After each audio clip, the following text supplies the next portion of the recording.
Bien, hoy vamos a avanzar un poco con el contrato de compraventa. No hay manera de terminarlo, es un contrato extremado, es una unidad muy larga, muchos artículos, pero hoy vamos a tratar de hacerlo un poco más rápido.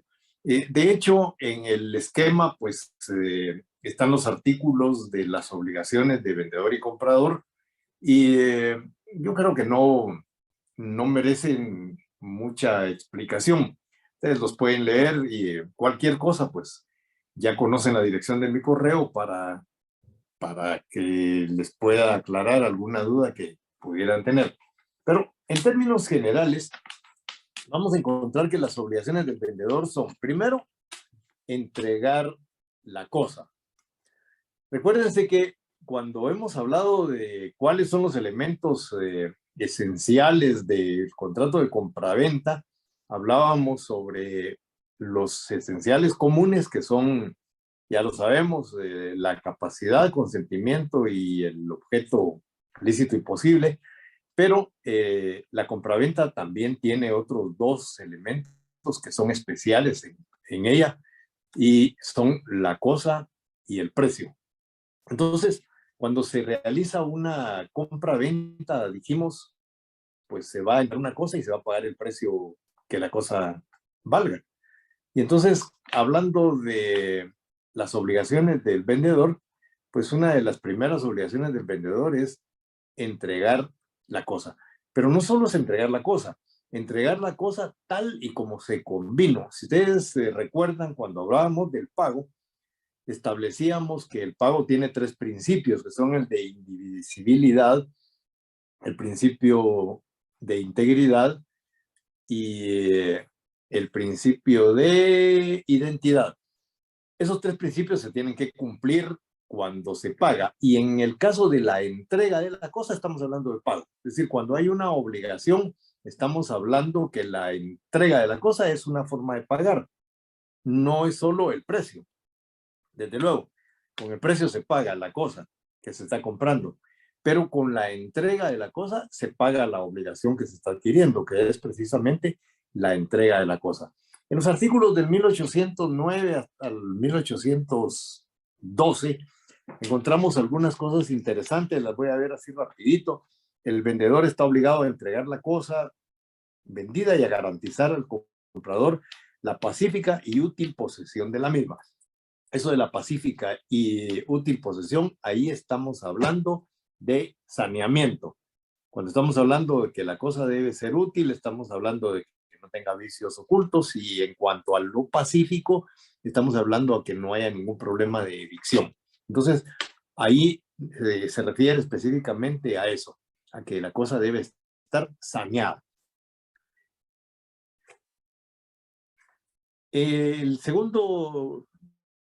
La segunda parte de este artículo se las dejo para dentro de un ratito. La entrega de la cosa vendida puede ser real, simbólica o legal. Es decir, la entrega de la cosa puede ser real. El Código Civil nos define qué es la entrega real, qué es la entrega simbólica o la entrega legal. Y entonces dice, la primera consiste en la entrega material de la cosa vendida o del título si se trata de un derecho. La entrega simbólica se realiza empleando alguna forma o figura con la cual el comprador se da por recibido de la cosa vendida. Cuando le entregan las llaves del carro, pues no le entregan el carro o le entregan las llaves de la casa. Es una entrega simbólica, no le están entregando la casa, pero con las llaves ya le están diciendo, bueno, aquí están las llaves de su casa. Ya se entiende la entrega verificada. Y la entrega legal tiene lugar cuando la ley considera recibida la cosa por el comprador aún sin estar materialmente entregada. Hay muchos casos en los cuales por mandato legal ya la cosa le pertenece al que la ha adquirido. Lo vemos, por ejemplo, en el caso de las subastas, en el caso de la venta que hace el juez, y ahí no entregan ni la cosa ni nada simbólico, pero se levanta un acta y en el acta se hace entrega de la cosa. Esa es una forma legal de entregar. El lugar convenido La segunda parte del artículo 1809 dice, la entrega se hará en el lugar señalado en el contrato y a falta de convenio, en el lugar en el que la cosa se encuentre al tiempo de la venta. Yo voy a vender un lote de ganado que tengo en una finca de la costa sur. Cuando lo entrego donde me dicen que lo debo entregar. Si lo tengo que mover de los potreros a otro lado, pues se van a mover. Pero si no se establece absolutamente nada, dice que la entrega se va a entender realizada en el lugar en el que la cosa se encuentre al tiempo de la venta. Si ustedes y yo celebramos un contrato de compraventa sobre ese lote de ganado aquí en la ciudad capital, pero el ganado está en la costa sur, entonces, si no hay un convenio de dónde se va a hacer la entrega, pues se entiende que se va a entregar allá en donde está el ganado, aunque el negocio lo hayamos hecho aquí en Guatemala.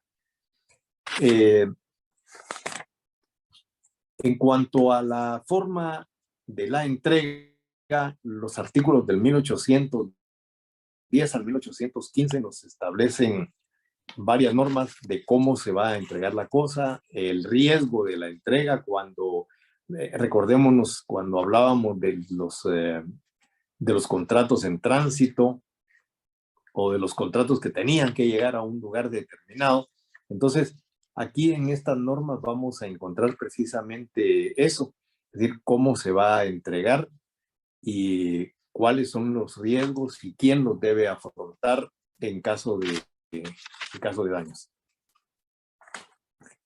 En cuanto a el tiempo de la entrega de la cosa, el artículo 1811 dice, si los contratantes no fijaren plazo, la entrega de la cosa vendida se hará inmediatamente, a no ser que se tratare de cosas cuya entrega debe prepararse, en cuyo caso el vendedor deberá tenerlas a disposición del comprador dentro de las 24 horas siguientes a la celebración del contrato.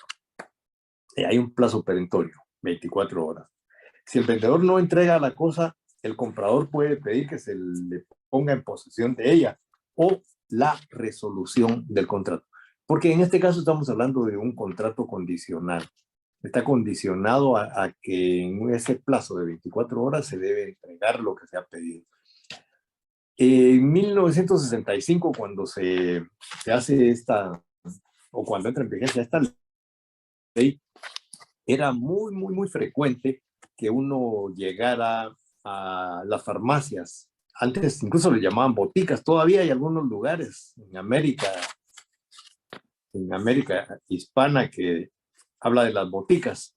En esos lugares, los boticarios, personas que sabían de química y sabían preparar algunas cuestiones, uno llegaba a comprar alguna medicina que había que hacerla. Los médicos daban la receta, pero el boticario, el farmacéutico que sabía de química y que sabía preparar esas cuestiones, pues recibía la receta del médico y preparaba las cosas. No las podía entregar inmediatamente porque necesitaba de un tiempo. Pero ese tiempo, según el código, no puede exceder de 24 horas. O sea, en 24 horas tenía que tener preparada la pócima o lo que sea. Pócima me recordaba ahí porque acabamos de estar en Día de Brujas, pero si no está terminada la cosa que se debe entregar en 24 horas, dice la ley, que el contrato se puede, fíjense bien, dice, se puede resolver. O sea, no se puede rescindir. ¿Por qué no entramos a rescisión? ¿Por qué la ley nos habla de resolver? Bueno, porque hay una condición resolutoria en cuanto a la entrega de la cosa. En cuanto a lo que son las obligaciones del vendedor, bueno, pero quiero hacer énfasis en algo. De una manera así muy general señalé los artículos, no leo algunos porque la verdad pues no requieren mayor interpretación. No, están claros. Pero desde luego ustedes me van a leer todos los artículos comprendidos de 1809 a 1824 del Código Civil guatemalteco, desde luego, donde están precisamente todas las obligaciones del vendedor. Aquí hay un montón de normas que ya expliqué, que ya leímos en su momento y que fueron debidamente explicadas. O sea, realmente las que les falta por estudiar son muy pocas. Cualquier duda, pues ya saben. En cuanto a las obligaciones del comprador, las resumo en pagar el precio. Una de las obligaciones del comprador es precisamente pagar el precio. ¿Cómo se va a establecer el precio? Entonces, pues ya lo vimos, eso no lo voy a explicar hoy porque ya sobre eso pues, dedicamos algo de tiempo. La forma de establecer el precio cuando se trata de un precio no establecido, pero que se puede determinar, etcétera, etcétera.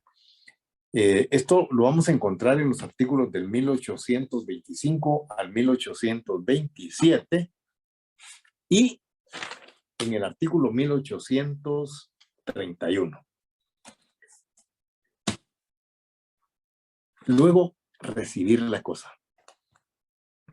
Cuando uno compra algo, espera recibirla. Y entonces parece ilógico que alguien diga que una de las obligaciones del comprador es recibir la cosa. Pero lo que pasa es que en muchas ocasiones el comprador no quiere recibir la cosa. Y entonces ahí entramos en problemas.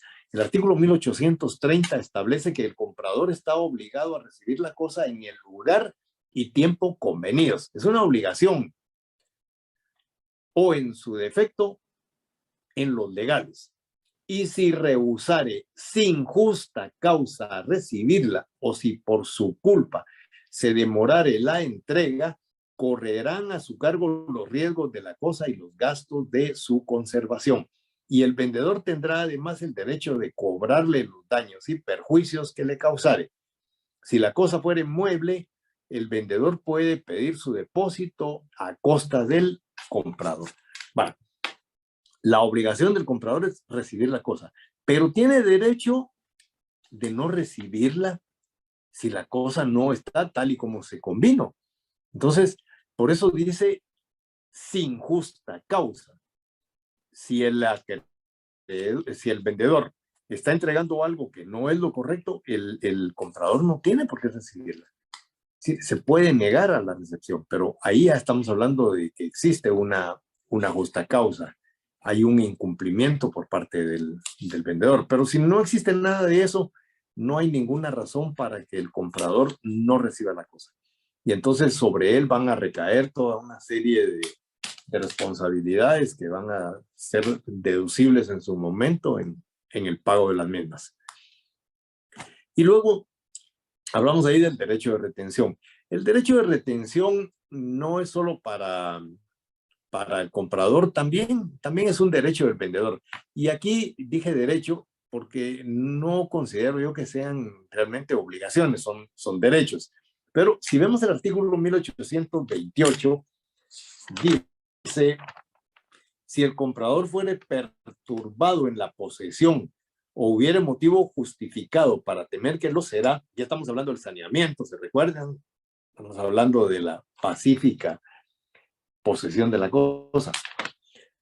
Si el comprador fuere perturbado en la posesión o hubiere motivo justificado para temer que lo será, podrá el juez autorizarlo para retener la parte del precio que baste a cubrir la responsabilidad del vendedor, salvo que éste haga cesar la perturbación o garantice el saneamiento.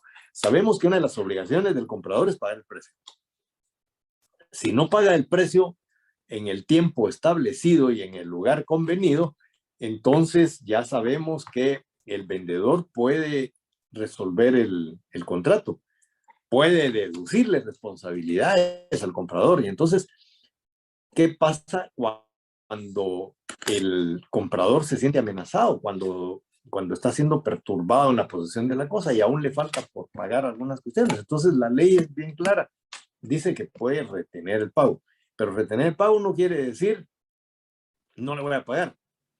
Retener el pago quiere decir acudir ante juez competente, hacerle ver al juez lo que está ocurriendo y el juez le va a autorizar que retenga el pago. Que mientras no le garanticen lo que establece el artículo 1809, que dice que lo que él está recibiendo debe recibirlo de manera pacífica y útil, entonces puede retener el pago, retener lo que debe, hasta que le aseguren que ya no va a tener ese tipo de problemas.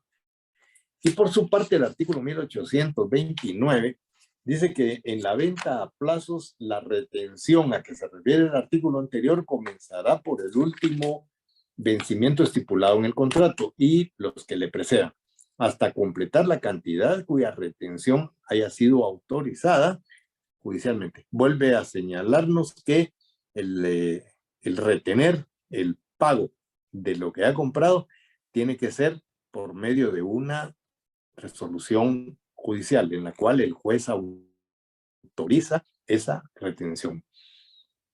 Y luego dice, el comprador tiene derecho de retener el precio mientras se le demora la entrega de la cosa. Bueno, entonces ahí vemos pues que el comprador tiene el derecho de retener mientras la cosa no le haya sido entregada de la manera, en el tiempo y en el lugar que se conviene.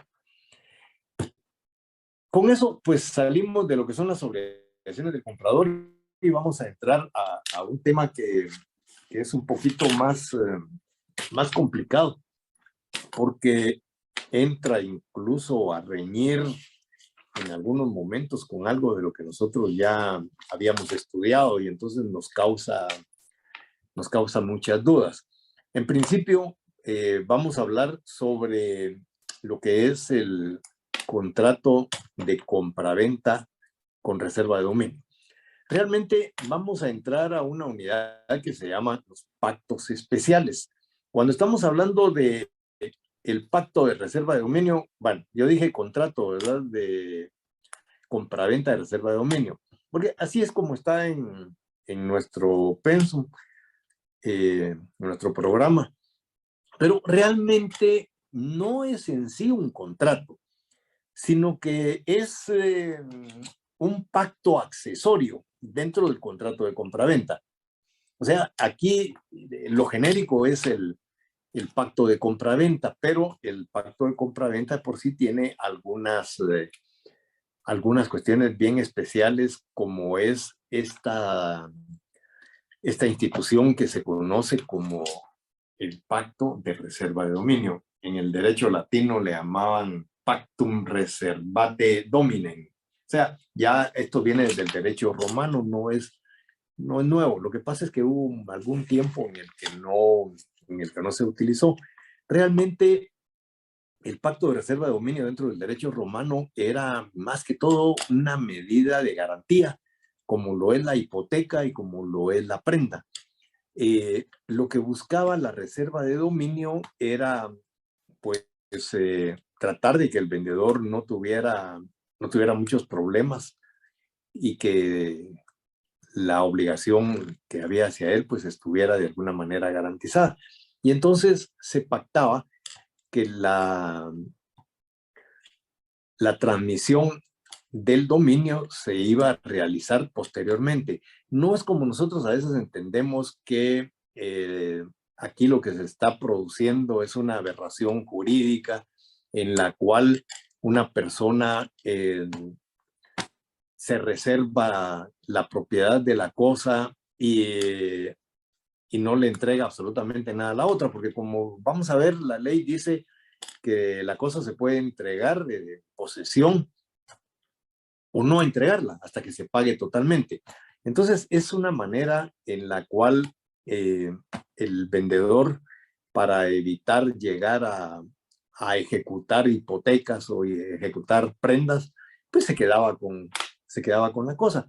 Y en el derecho mercantil, pues eso funciona muy bien. En el derecho civil, ya es un poco más complicado. Aparte que este pacto de reserva de dominio estaba dedicado más que todo a la compraventa de bienes inmuebles, pero a la fecha se ha utilizado durante algún tiempo, fue la moda, luego pues cesó un poquito en algunos casos. Era común ver los contratos de compraventa con reserva de dominio en la venta de vehículos. Las compañías que se dedican a la venta de vehículos lo hacían por esta modalidad. Yo me acababa de graduar de abogado, imagínense ustedes, hace 30 y pico de años, 6, 7, 36, 37 años. Y me recuerdo que en alguna ocasión me contrataron porque había un accidente de tránsito. Yo sí puse atención a mis clases cuando yo fui alumno de Rubén Contreras Ortiz y la verdad es que me gustó tanto el derecho civil porque él lo impartía de una manera de verdad magistral y yo me recordé de este tema, pero no solo me recordé de esto, que es de por sí importante, sino que me acordé de algo que vimos cuando estábamos estudiando la clasificación de las obligaciones, la fuente de las obligaciones. Y entonces, cuando veíamos el tema de la fuente de las obligaciones, yo me recuerdo cuando vimos todo, de que todos los daños deben de indemnizarse, ¿se acuerdan ustedes? Vimos que existía una obligación solidaria entre el dueño de los medios de transporte y quien los tenía en posesión. Y entonces me recordé que el artículo 1651 dice: las empresas o el dueño de cualquier medio de transporte serán solidariamente responsables con los autores y cómplices de los daños o perjuicios que causen las personas encargadas de los vehículos, aun cuando la persona que los cause no sea empleada de dichas empresas o del dueño del medio de transporte, siempre que el encargado de los vehículos se los haya encomendado, aunque fuere de manera transitoria. ¿Por qué cito esto? Porque recuerdo entonces que a la persona que había que demandar era obvio que no tenía plata para pagar los daños que había causado. Fue un daño a varios carros y la persona que iba manejando pues seguramente no podía pagar, no tenía la plata para pagar. Y varios de los colegas que asistimos a ese percance, pues algunos se fueron por el lado del seguro, algunos otros buscaron la manera de ver cómo hacían que pagara, buscándole cómo embargarles bienes, etcétera, etcétera, pero el tipo pues no los tenía. Y solo yo me recordé de esta clase, pero previo a eso ya había establecido que el vehículo era un camioncito, valga el anuncio, era un hino de esos camiones no muy grandes. Y vi la tarjeta de circulación y decía que el vehículo era propiedad de una venta de carros. Y entonces ya me metí a ver un poquito más eso y entonces vi que realmente el vehículo de este señor lo había comprado con esta modalidad de reserva de dominio. Entonces dije, bueno, se reservó el dominio, ¿quién es el dueño?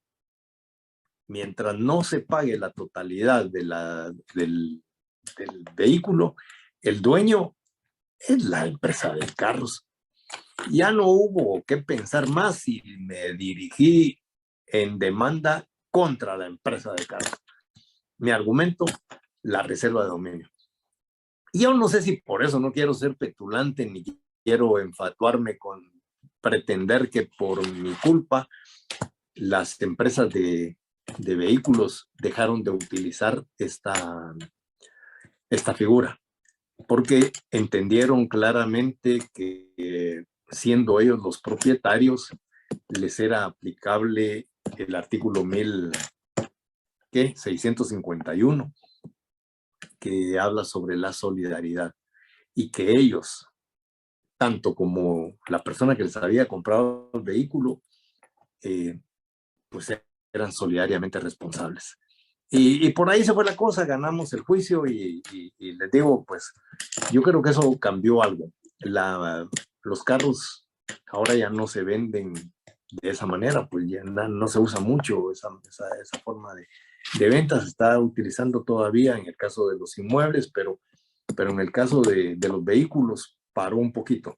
Y es porque el que vende se reserva la propiedad de la cosa, que la va a entregar hasta que haya sido totalmente pagada. Y eso es lo que dice precisamente el artículo 1834. Es válida la venta en pacto o reserva del dominio mientras el comprador no pague totalmente el precio o no se realice la condición a que las partes sujetan la consumación del contrato. El comprador obtiene por esta modalidad de venta la posesión y uso de la cosa, salvo convenio contrario. Salvo convenio contrario quiere decir que ni siquiera puede recibir la cosa. O sea, la va a estar pagando. Yo recuerdo de un amigo, quería comprarse un su reloj, no tenía el dinero, fue al lugar donde lo vendían y le dijo al dueño, el dueño lo conocía, le dijo, mire, quiero comprar ese reloj, pero fíjese que no tengo dinero, entonces mire, le voy a comenzar a pagar y cuando ya esté totalmente pagado me lo entrega. El dueño, que lo conocía, le dijo, no hombre, que no te da pena, ¿cómo va a ser? Si yo se lo entrego bien a ellos y usted me paga conforme pueda. No le dijo porque de repente no tengo para pagarle, entonces prefiero mejor ir abonando. Bueno, el dueño de la empresa esta se quedó con el reloj hasta que la persona lo pagó totalmente y entonces ya se lo entregó. Esa es una forma de una reserva de dominio pactada por las partes, aunque no de una manera tan formal como ocurre pues en la práctica. Pero para que entendamos, muchas veces uno está pagando por algo que aún no recibe y que se lo van a entregar hasta que uno ha pagado la totalidad. Cuando estamos hablando de un contrato de esa naturaleza, pues de lo que estamos hablando es que ahí hay una reserva de dominio. El dueño de la cosa se reserva el dominio de la misma y la entrega hasta que la cosa está totalmente pagada. Y en muchos casos, pues entrega la cosa, pero no entrega el dominio, el contrato traslativo de dominio, no lo entrega, ese se hace posteriormente. Cuando hablo posteriormente, cuando ya la cosa se ha pagado. Entonces, lo que hay aquí es un diferimiento la entrega del contrato traslativo de dominio. O sea, lo vamos a diferir al tiempo en el cual la persona que ha adquirido algo bajo esta modalidad la paga totalmente. Y en ese momento, dice la ley, pues se le va a entregar el título de propiedad, etcétera. Cuando el precio se paga totalmente o se cumple la condición, la propiedad plena se transfiere al comprador sin necesidad de ulterior declaración. En este caso, el vendedor deberá dar aviso por escrito al registro de la propiedad dentro de los 8 días de haberse cancelado totalmente el precio para que se haga la anotación respectiva.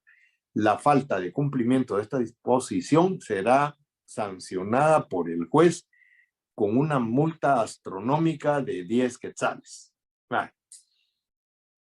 Ni modo. Así, 10 quetzales era bastante en 1965. Hoy nos da risa, pues. Bueno, ni tanto, ¿no? Hay momentos en los que no tenemos nada y 10 quetzales es como que fuera 1.000.000, pero igual. La norma dice que hay que inscribirla en el registro de la propiedad.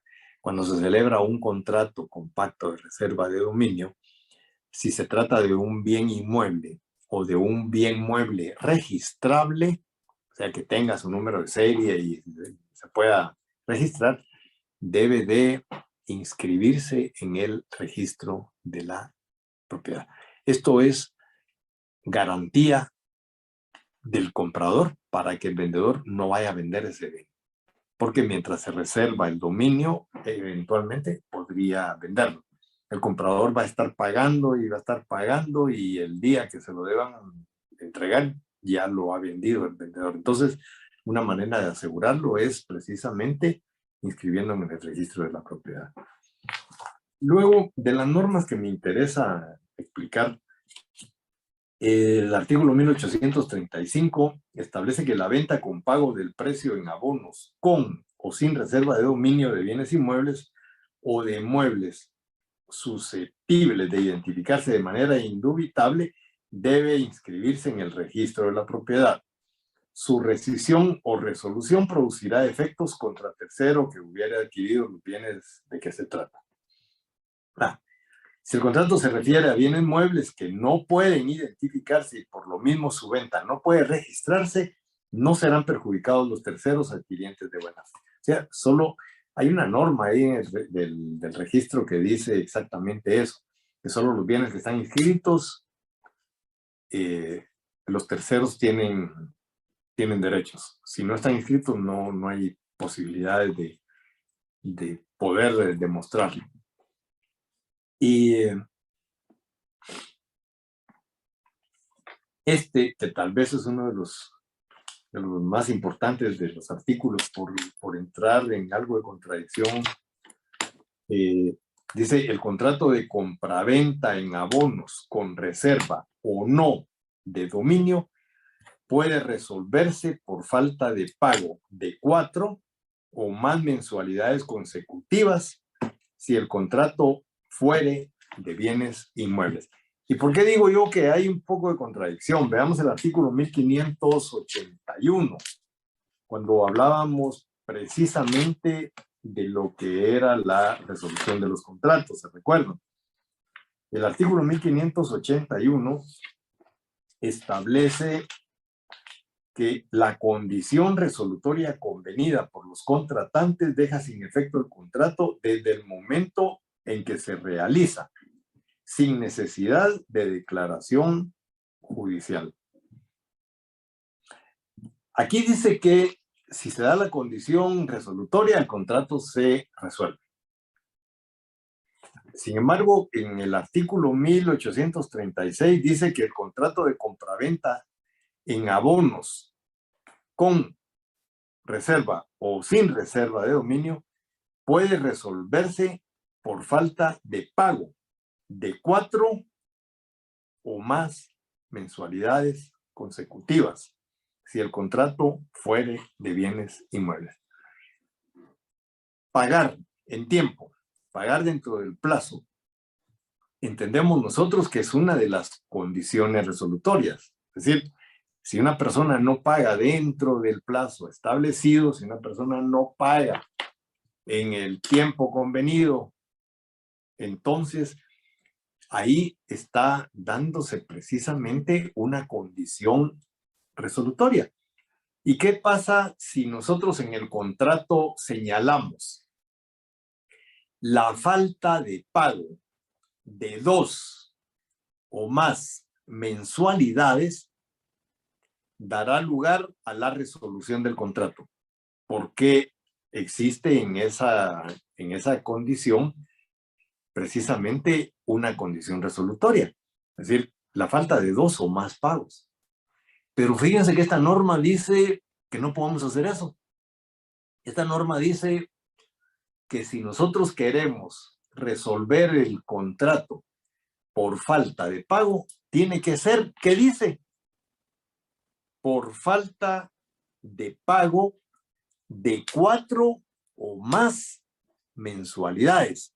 Entonces, aquí no cabe que nosotros digamos la falta de pago de una mensualidad o la falta de pago de 2 mensualidades o la falta de pago de 3 mensualidades dará lugar a la resolución del contrato, porque el artículo 1836 imperativamente nos está diciendo que para poder resolver un contrato de compraventa de bienes inmuebles, estamos hablando de bienes inmuebles, no de cualquier bien, o de derechos reales sobre los mismos, tiene que ser si son 4 o más rentas las que se dejan de pagar.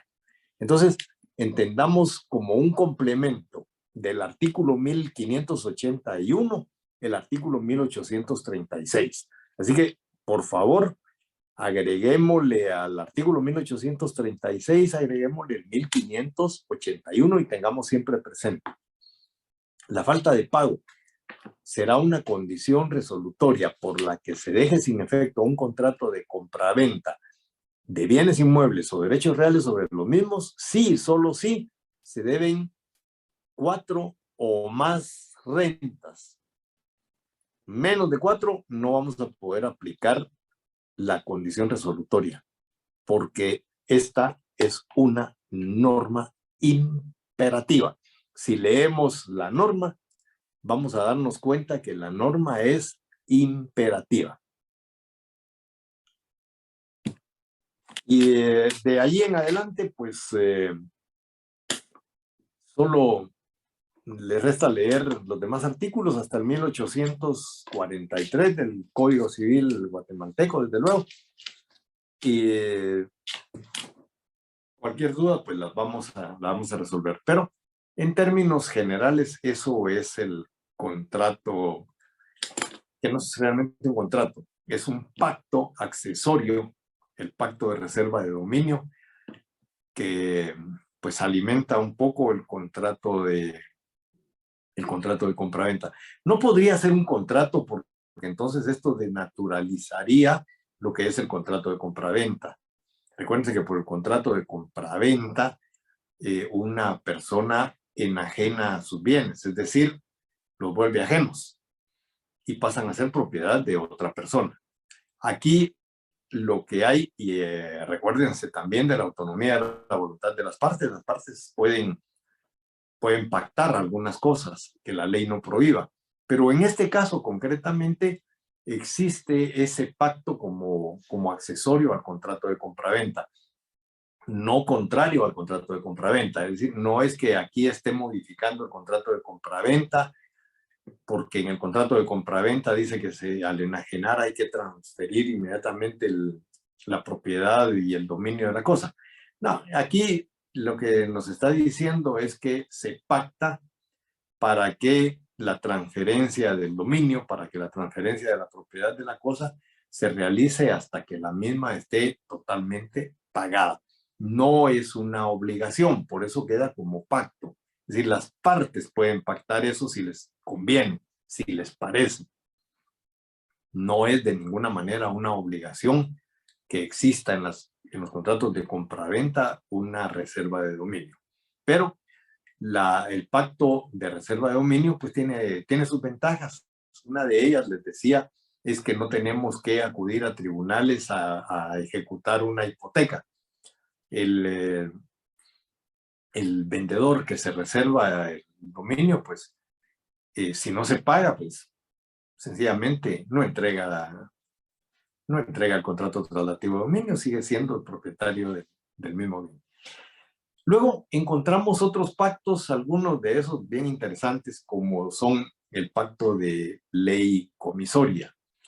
El pacto de ley comisoria es un pacto especial que tiene que ver precisamente con estas modalidades en cuanto a lo que son las entregas, etcétera, etcétera. Pero tomen en cuenta que se llaman pactos de rescisión. ¿Por qué no resolución? Bueno, el artículo 1844 dice: pueden las partes estipular en el contrato que la venta se rescindirá si no se paga el precio en cierto día determinado. Sin embargo, el comprador de bienes inmuebles podrá pagar el precio después del día señalado mientras no hubiera incurrido en mora en virtud del requerimiento. Es decir, se establece un día para pagar para pagar la compraventa y si no se paga en ese día, el contrato se rescinde. Sin embargo, antes de que se produzca la rescisión, dice la ley que el comprador puede pagar, pero si no se encuentra en mora. Y encontrarse en mora no quiere decir, recalco, esto ya lo saben ustedes, que la persona se haya atrasado. Recuérdense que para que una persona sea constituida en mora, tiene que haber retraso, el retraso tiene que ser malicioso, ya tiene que haber dolo en ese retraso, culpa del obligado y requerimiento judicial o notarial.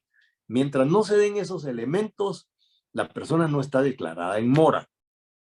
Por lo tanto, puede pagar, aunque sea después del plazo que se ha fijado. Lo importante es entender que la ley dice mientras no se encuentre en mora. La venta de cosas que no sean inmuebles, dice el siguiente artículo, se entenderá rescindida sin necesidad de requerimiento si a la expiración del término convenido no se presentó el comprador a pagar el préstamo. Es complemento de la norma anterior. Y la última norma dice, si estipulado el pacto de rescisión, el comprador paga más de la mitad del precio total, no procederá la rescisión. Y el vendedor solamente tendrá derecho a exigir el pago del resto, costas y perjuicios. No cabe la rescisión. Y entonces yo me preguntaba, ¿y la resolución? Bueno, recuérdense que la resolución va a estar determinada por la condición resolutoria expresa o la condición resolutoria tácita. Si no cabe la rescisión, pues tendremos que ver si cabe la resolución. Para mí, si hay una condición resolutoria expresa o una condición resolutoria tácita demostrable, cabe la resolución. No se podrá rescindir, pero sí se podrá resolver.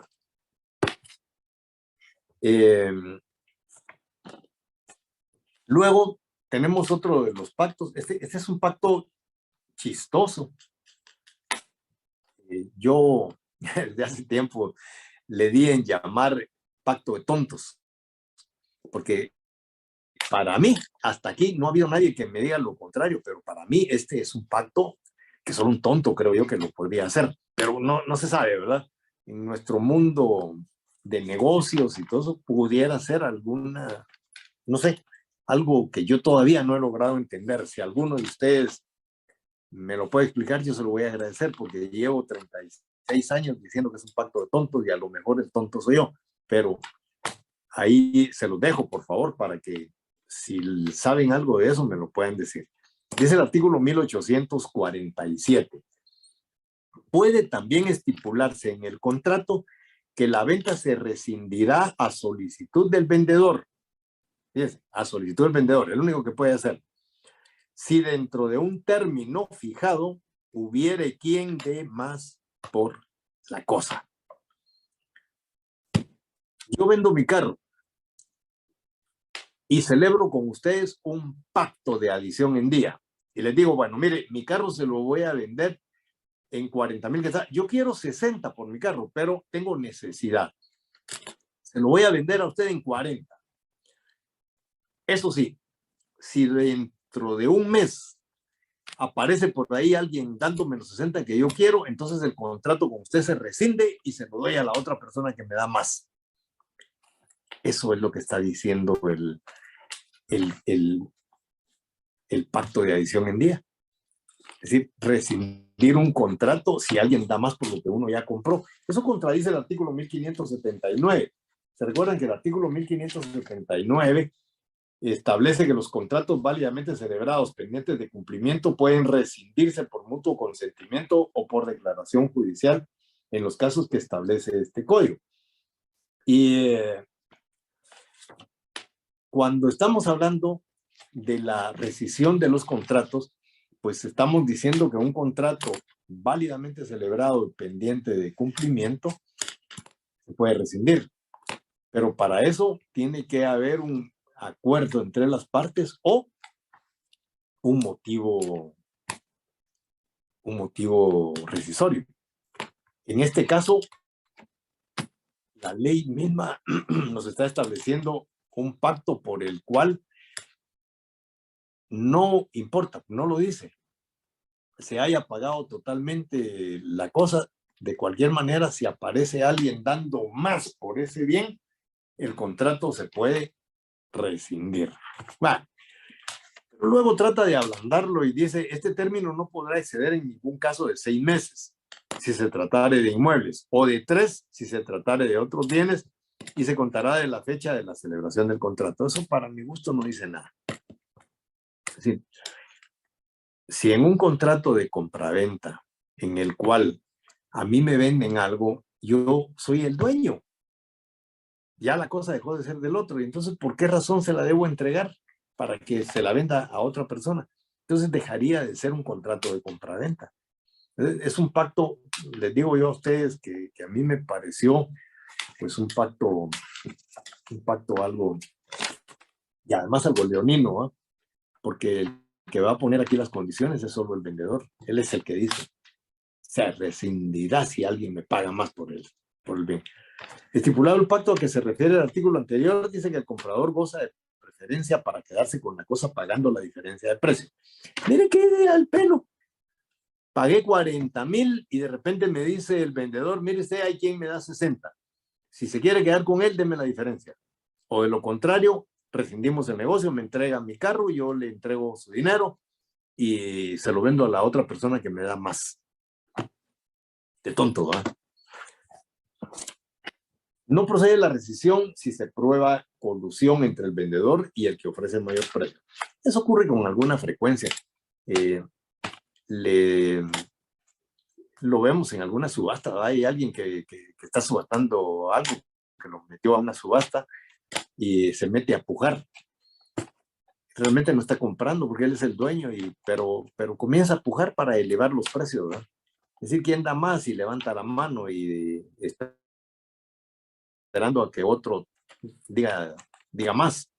El peligro ahí es que a él se lo quieran adjudicar, ¿verdad? Porque nadie más. Pero bueno, probar la colusión es algo complicado. Ya lo hemos dicho en más de una ocasión, para probar colusión es demasiado subjetivo. Encontrar pruebas de ello no es que no existan, sí puede haberlas, incluso puede haber pruebas escritas, pero es complicado. Es complicado, pero si se logra demostrar que hay colusión, entonces ya no se puede aplicar el pacto de adición en día. Y por último, el pacto de retroventa. Alguien me preguntaba en la clase anterior qué era el pacto de retroventa y yo le decía, esperémonos exactamente para el día de hoy. El artículo 1851, perdón, 1791, nos dice qué es la retroventa. Bueno, no lo dice aquí muy claro, ¿verdad? Yo lo voy a explicar. 1791 dice la última parte, queda prohibido el pacto de retroventa. Solo dice que queda prohibido el pacto de retroventa, pero no explica qué es el pacto de retroventa. Miren, el pacto de retroventa es un contrato de compraventa por medio del cual una persona le vende a otra persona con la condición que en un determinado plazo el comprador le tiene que volver a vender. Aquí estamos hablando de una compraventa real. Estamos hablando de una enajenación que se da con todos los requisitos de ley. Es decir, el vendedor le vende al comprador, pero le pone como condición que en cierto tiempo, que en un plazo establecido por ellos, el comprador tiene la obligación de volverle a vender ese bien al vendedor. Entonces, eso lo prohíbe la ley, es decir, que se pacte eso, porque no hay ni necesidad. Miren, si yo le vendo a ustedes mi carro y dentro de algún tiempo me da nostalgia con el dinero que me dan no voy a encontrar un carro mejor que el que estoy vendiendo, me encariñé con el carro, es decir, tantas cosas que pueden ocurrir.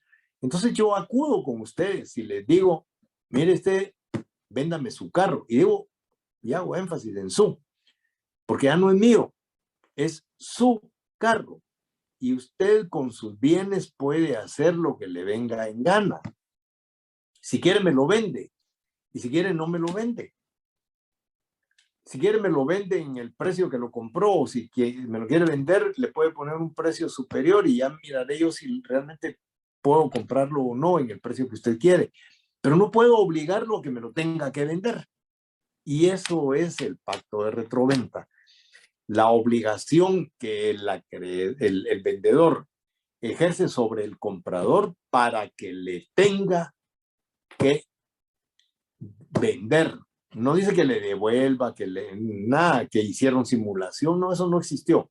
Existió una verdadera compraventa, pero la obligación que existe dentro de esa compraventa es que el comprador, si el vendedor quiere recuperar su bien, está obligado a vendérselo de nuevo. Entonces, lo que prohíbe la ley es precisamente esa obligación lo tiene que vender. Entonces, por eso el artículo 1791 dice que ese pacto es un pacto prohibido por la ley. Vale, con esto, señores, terminamos el contrato de compraventa. En la clase